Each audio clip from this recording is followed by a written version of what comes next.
Welcome to the Mike Litton Experience podcast. Mike has over 31 years experience in real estate, finance, and investing. He's passionate about being a father, a teacher, a realtor, an investor, and a leader. Everyone has a story, and our passion is to help them tell it. And now, introducing the host of the Mike Litton Experience, Mike Litton. So what can you expect from the Mike Litton Experience? You can expect stories that will inspire, motivate, advice that will sharpen your focus, and expert information on real estate, finance, and market conditions in order to make payroll. So it was not what people think. A lot of people think GE makes all this money, takes all this money, throws it in a bank account, then makes their payroll checks makes their payroll out of their. They don't do that. Yeah. They do it off of their lines of credit, their corporate lines of credit, which are tied to prime. Yeah. So corporate borrowing mostly tied to prime. Right. Yes. So the idea is when if this is this sort of okay, we have inflation. Why do we have inflation? Well, too much money chasing too few goods and services. Right. Right. So if we suddenly doubled the availability of gasoline in our storage tanks tomorrow, we'd have more supply, and the price would absolutely just go down. Right. It's just simple. If we suddenly don't have any gasoline, then there's a little bit left in storage. I might siphon some of it out of my car to sell to you, but I might charge you $100 a gallon and you might be willing to pay it. Right. So everything is always about supply and demand. Too much money chasing too few goods and services. So that gets us to the Fed's other tool, right? First one is the interest rates. Right. The second is the amount of money in circulation, Okay. right? So when the Fed wants to stimulate the economy, they want to lower the rates and get more money in circulation. Okay. How do they get the money in circulation? They print it. Well, they print it, but how do they print it? It's Okay. all electronics, Right. right? So they print it by going out and buying bonds out of the marketplace from people that own bonds. They buy Right. treasury bonds. They could buy 10-year, 15, 5, 3, 20, 30, and mortgage-backed securities. So mortgage-backed securities facilitate your industry. Right. Right? So the Fed goes out and says, we really want to stimulate, we want to put more money in the economy. Because if there's money in the economy, what do people do with money? They spend it. Spend and invest it. They can Yeah. spend it on capital expenditures for business, which hires people, is great, or they can spend it on consumption, which also hires people, which is great. Mm-hmm. So when 08 hit, the Fed cut interest rates to zero and started buying bonds with no end in sight, driving interest rates to near zero. That stimulates economic activity and Okay, growth. let's hold on for 1 second. Yeah. I'm sorry to interrupt you. Do it. But let's talk about this for a second because it's not well known. You have this overnight rate, this Fed funds rate, Yeah. that they're targeting, that they're controlling, right? Quote unquote. I mean, it's their target, right? They target and intervene in the market to pay it, to right, get it. right. Yes. So you have that. That's short term. That's prime. That's corporate lending. That's car loans. That's short term credit cards, right? That's short term borrowing. Many things are based off of that and can be impacted by that. Right. Yes. Then you have this other thing where they start buying bonds, and by buying bonds, they take a certain amount of the inventory of bonds that's available on the market, and they hoard it basically. They own it, right? Mm-hmm. And by doing that, they reduce the supply. Let's say the demand stays constant, right? No change in demand. They reduce the supply. All of a sudden, the price of the bond goes up. Yes. But what people oftentimes don't understand is when the price of the bond goes up, the yield goes down. And 30-year fixed rates, longer term interest rates follow those yields. Yes. Right? Like the 10-year treasury, for Yes. instance, that kind of thing. Which is oftentimes referred to as a bellwether, right? Yes. For 30-year fixed rates. So when they start buying those bonds and they start sort of taking that inventory off the market, that supply off the market, that drives the price of the bonds up and drives the yield, which is inverted, drives the yield down. Yes. Interest rates follow that yield.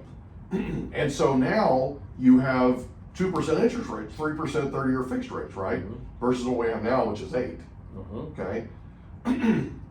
So explain how that's printing money. Well, you and I can't, if I want to buy $1 trillion worth of bonds, I need to have money. Right. You need the $1 trillion. I don't have $1 trillion. Right. I mean, maybe if we put our money together, we have $1 trillion. Yeah, not really. I don't have $1 trillion. Not really. I've got 45 cents on you. Right. We'll get some coffee. So the Fed is in a unique position. Yeah. They can print the money to buy those pay. Now, keep in mind, all banks print money. Okay. Think about it. Okay. But the I'm Fed, thinking. so the Bank of America prints money because if I come in and I deposit $1 million and you come in and deposit $1 million, we both have a checkbook and we can both write a check for $1 million. Correct. They've also lent money to a developer over here who's building a condo complex. They've lent, let's call it $1.5 million of that $2 million out. So now that guy has a checkbook for $1.5 million. You've got a checkbook for $1 million. I've got a checkbook for $1 million. They printed the money. There's $3.5 million. It's been printed. Right. But the Fed, because they're the central bank, they can just print it without having deposits behind it. Okay. Right? Now, theoretically, they're the bank to all the banks, so there's an argument that they do. But what they do is they say, we create money, poof, we buy the bonds with it, and that increases the money supply. Increase in the money supply, the great economist Milton Friedman said, inflation is always and everywhere a monetary phenomenon. Right. So if you print money and it's out there, now you have more money chasing too few goods and services, the price of everything will just go up. Right.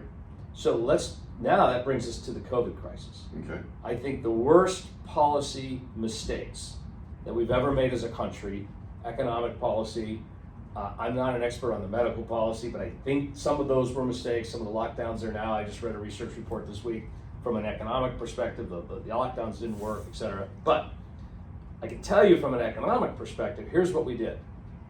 We said, okay, everybody stay home and don't do anything. Right. We're going to shut down the means of production.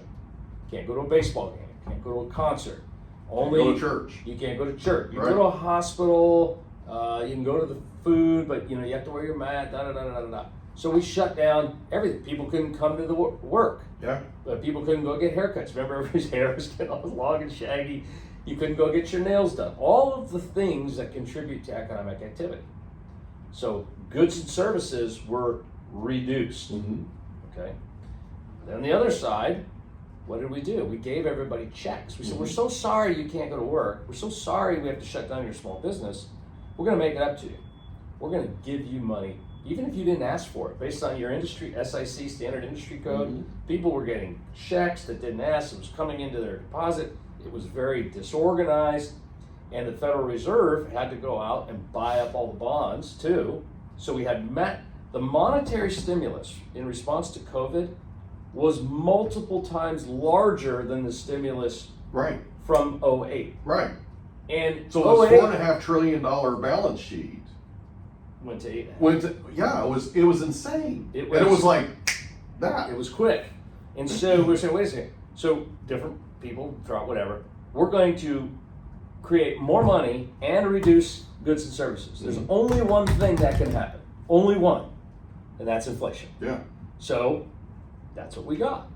So now the Fed said, oh shoot, and remember, it wasn't just the Feds. It was the fiscal side, the Congress, Right. and the president signed the fiscal stimulus.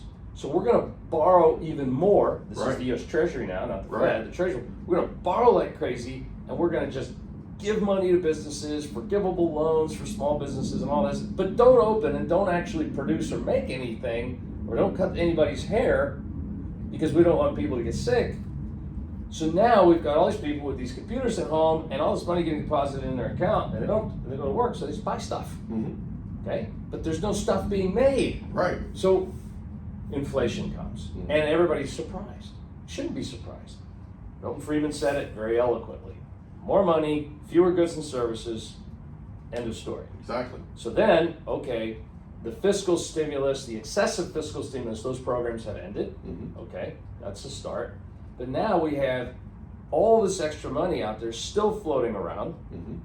And in the last 13 months, the Fed has shredded, instead of printing, this time now the Fed has shredded $1 trillion, which is, I was looking at it this morning, we've taken $1 trillion out of the money supply. out of circulation. Right. So M2, which is the unit we use to measure the growth of the money supply, in an economy like the United States that is growing, say 3% a year on average, our population is growing, right? So we need more money every year to facilitate things we have. Correct. So the Fed does need to slowly and steadily increase the money supply. One of the reasons why they have that 2% objective. But we had a year-over-year money supply growth of like 23%. We're lucky we didn't get even higher inflation. Right. So then we reopened, of course, and then we had the supply chain issues because Nobody even making anything. the fiscal policy people Right. thought, well, let's just turn off economic activity, and then when we're ready, we'll turn it back on. Well, it doesn't That's how work. it It works. doesn't work Yeah. that way. Yeah. You need inventory, you need product, Yeah. you need people, you need supply chain, you need process. It takes time. It was a complete and total disaster. Yeah. Nobody asked Herb what they should do, Yeah.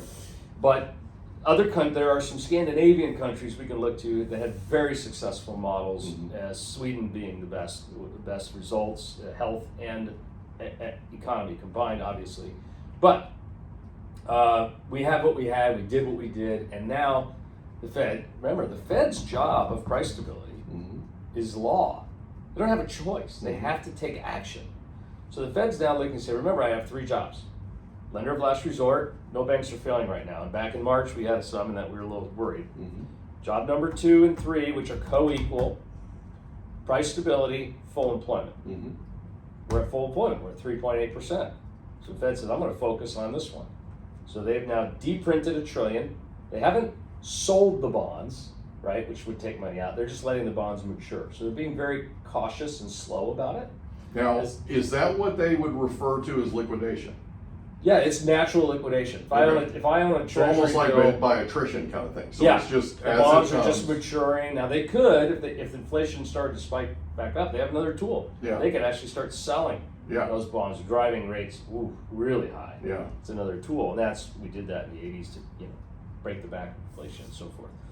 But they're being very slow and deliberate about it. All of this is happening at the context where we still have some inflationary pressures from the fiscal side of the house. Because inflationary pressures come from, hey, we printed too much money, for sure. Right. We overdid it. We had far more than we did during the global financial crisis for a problem that was nowhere near as complex. It wasn't as big of a problem from an economic standpoint. But it seemed like there was a lot of panic going on. There was a lot of panic, and the Federal Reserve went nuclear day one. Yeah. And the fiscal side, the Congress, also went nuclear. Yeah. And so now the problem we have is, let's go back to our federal government. The Congress is in charge of spending. Right. We perpetually run budget deficits. And I can get into why, if that's of interest, or how we're able to pull it off without the country collapsing. But we run these deficits. And our election cycles are such, nobody ever wants the economy to slow down before their next election. Right. Which is constant every Right. 2 years, right? So everybody just approves spending.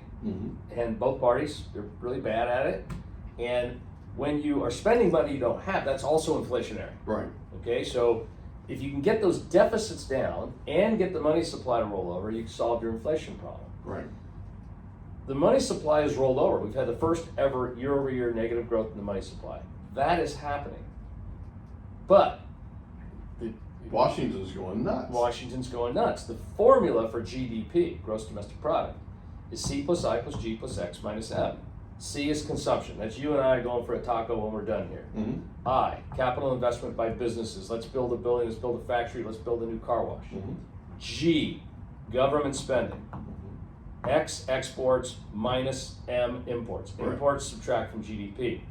It's the G that right now many economists believe is the problem. On the one hand, we want to spend money to help our citizens, to provide services for our citizens, roads, bridges, Infrastructure, right. military protection, services for the poor, for the deaf, for the handicapped. The list goes on and on and on and on, and mentally ill.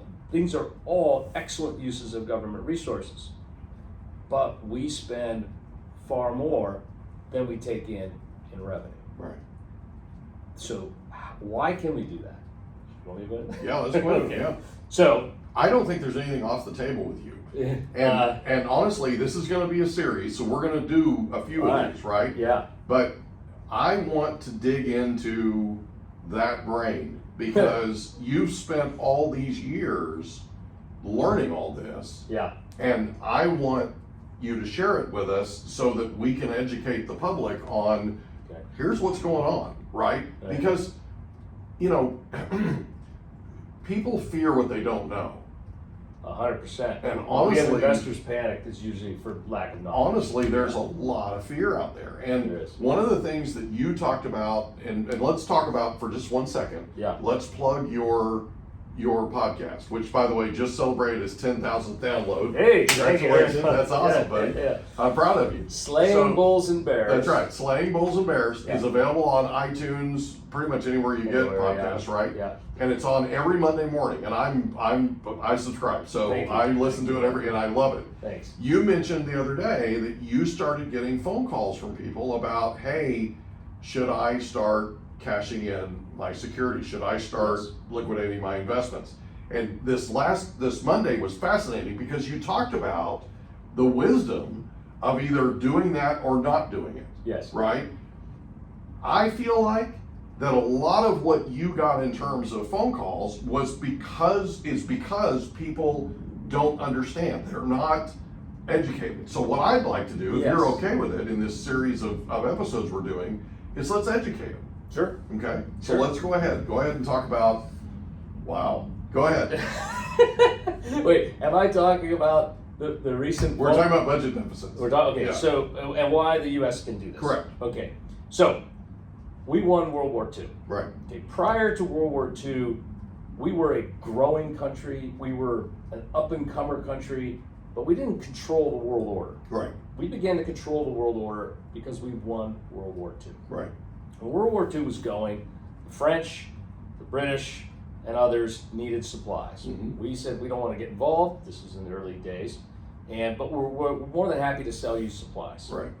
But we don't want French francs because we don't know if they're going to be worth anything. Right. And we don't want British pounds because we don't know if they're going to be worth anything. Well, we didn't know if they were going to survive. That was it. World War II. That I mean, was you the had reason. You had Hitler carpet bombing, right, and wholesale taking over Europe. Yes.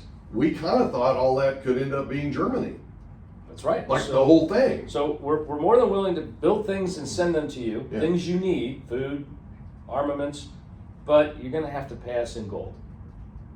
And of course, France, the UK, other countries not in a position to say no. They needed things, and we sold them to them for gold. As a result, much of the world's gold reserves ended up being shipped to the United States. That was critical in us, part of many things, caused us to be a very wealthy country. The gold came to us. Fortunately, or unfortunately, we were then pulled into the war. Fortunately, we won the war.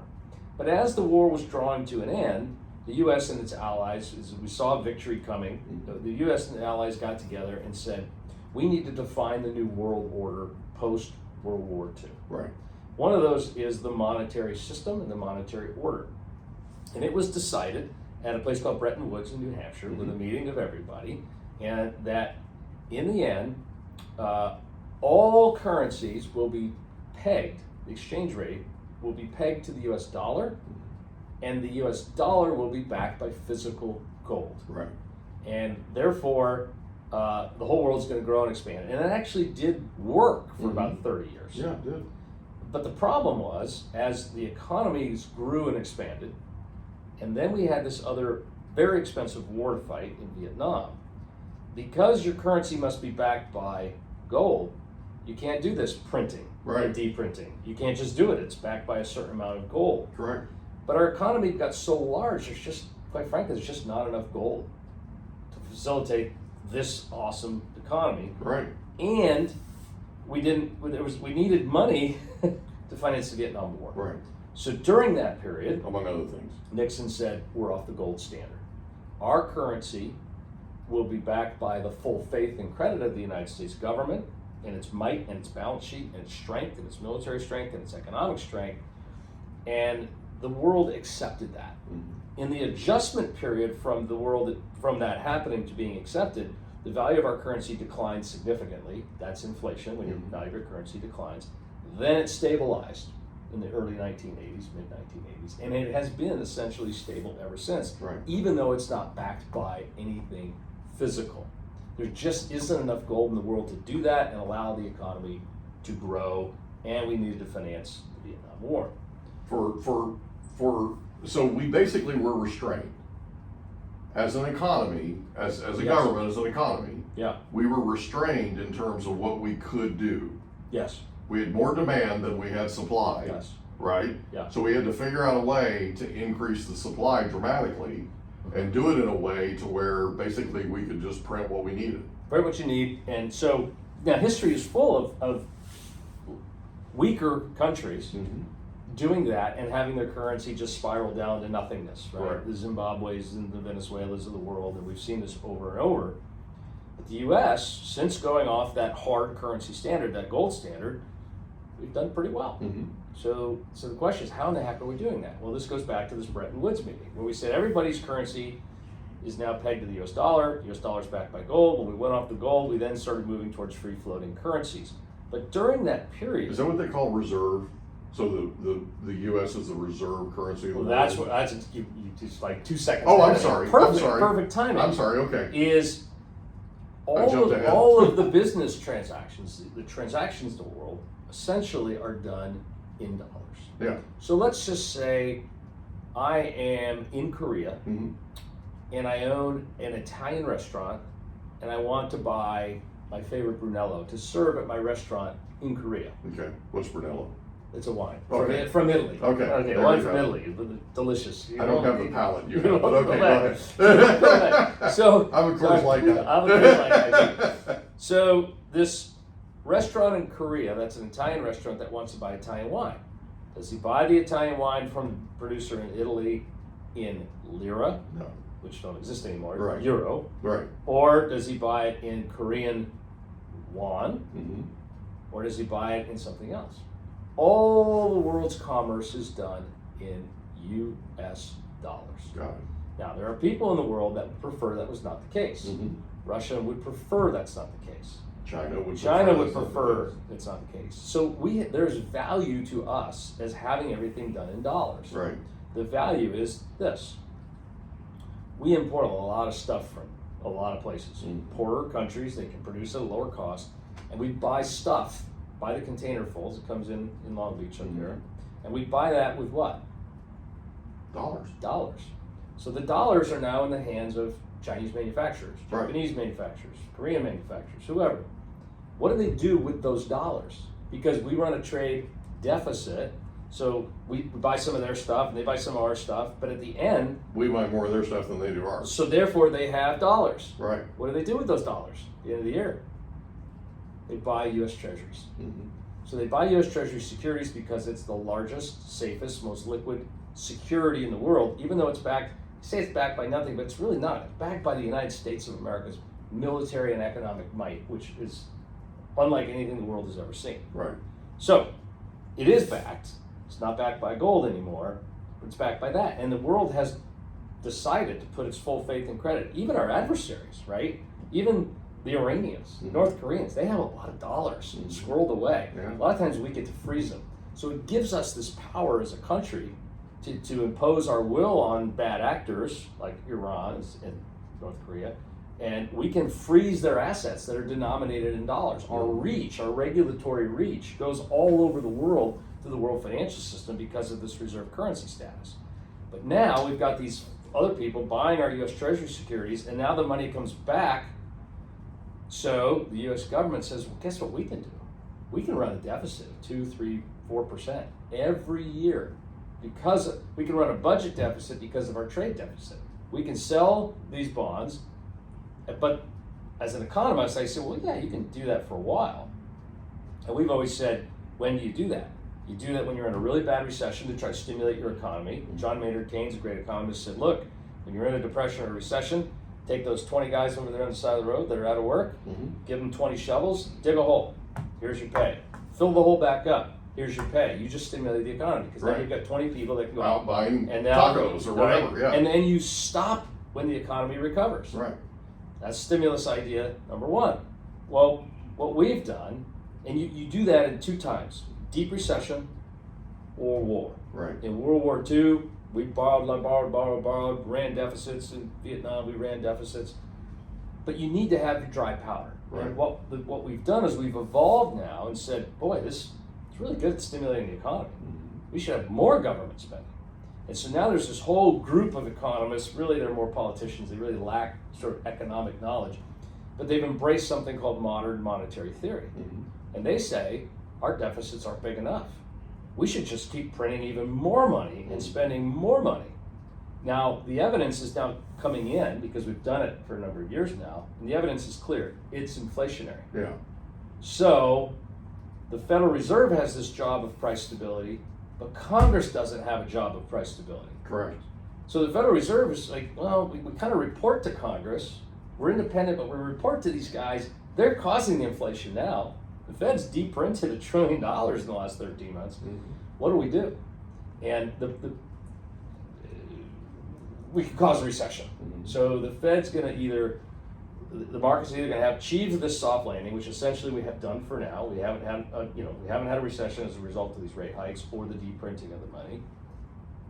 But the government just continues to deficit spend at a time that is not a time of war or recession. And that is what's got many economists worried.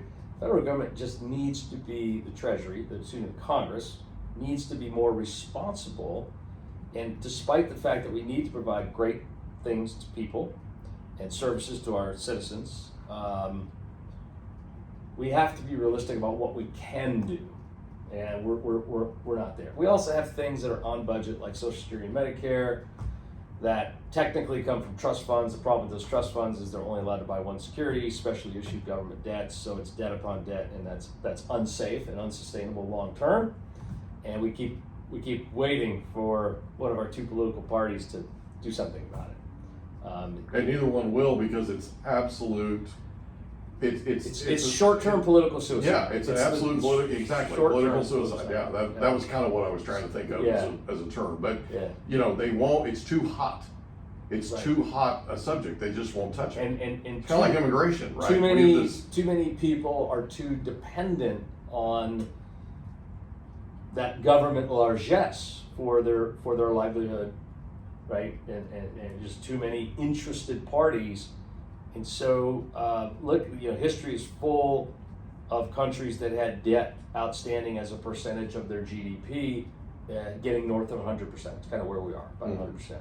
And so, the theory for people like me is, well, we're not going to start paying down debt ever. It's never going to happen, unfortunately. It'd be great if we said, okay, we're going to run a balanced budget. That's going to be recessionary for a couple of years. It's going to hurt, but we're going to get there and da-da-da. So the only solution is to grow the GDP faster than you grow the debt, to get the debt as a percentage of GDP down. One of the things about higher interest rates is it does force discipline on the U.S. Treasury or the Congress. They issue the debt through the U.S. Treasury.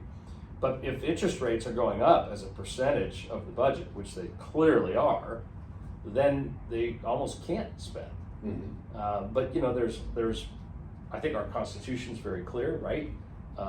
Only those specific powers granted to the federal government by the states, but over history, the federal government has taken more and more powers, which are clearly not allowed by the Constitution. Right.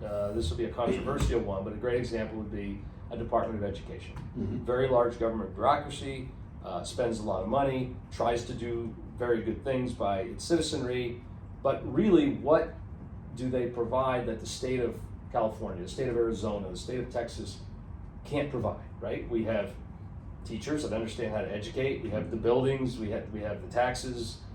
And so what does the federal government really do?